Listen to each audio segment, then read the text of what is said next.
My passion for teaching comes from a number of areas, but in particular from my industry professional background of 10 years in various laboratories and various hospitals. And I see that as a crucial element as to what I bring to this workplace here at UB. As far as how to implement that with my learning and teaching, I create my own little model called the FREE model.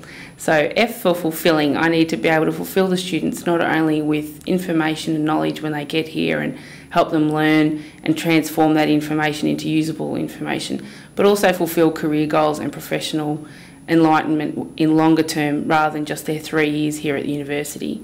R, I keep it realistic. I'm very much passionate about that. I think, again, that's from the industry background, and I find that difficult at times because I'm surrounded by people who may not have had that similar experience, but I keep persevering with that realism.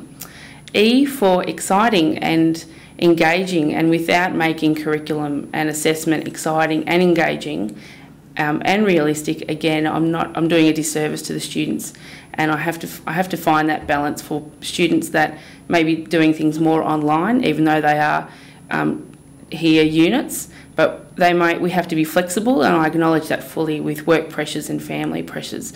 So keeping it exciting and engaging as much as possible.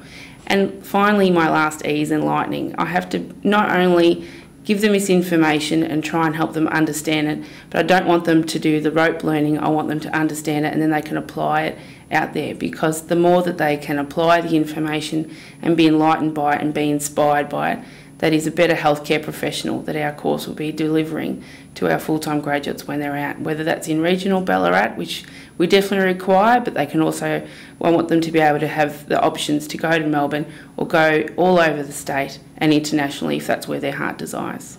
I think I don't really have them very much in first year, so I get them first up in second year, so they've already been here for a year. And some of them come across and say, my goodness, what on earth is she going to make us do in today's class? What activities, what props, what role playing, what type of bizarre teaching technique she's going to use today? But very, very quickly, a lot of them find that different style is engaging, is exciting, is more fun, breaks up the 2-hour block with different activities, and they become a lot more enthusiastic and a lot more willing to learn and ask a lot more questions, and breaks down the traditional barriers of me passively passing out information and them sitting quietly and listening. And it forces them again to take ownership of their learning in that 2-hour period and not fully rely on out-of-session reading and homework.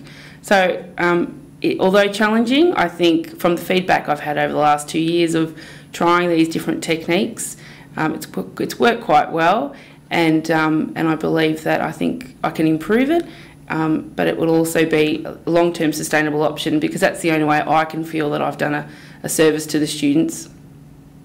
I recently attended a learning and teaching conference and learnt about the team-based learning by Larry Michelson, so I'm going to look into that and also see if I can bring some of those elements into my classroom as well, with the instant feedback assessment on multiple choice activities and scenarios.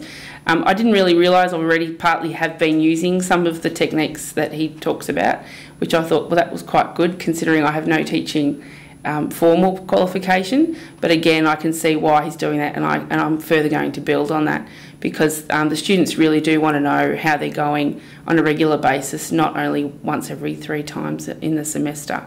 But I'm going to enhance that if possible as much as I can, and also bring in a lot of more practicals and experimental and simulation scenarios in the classroom, so that it's not only just based in the laboratory.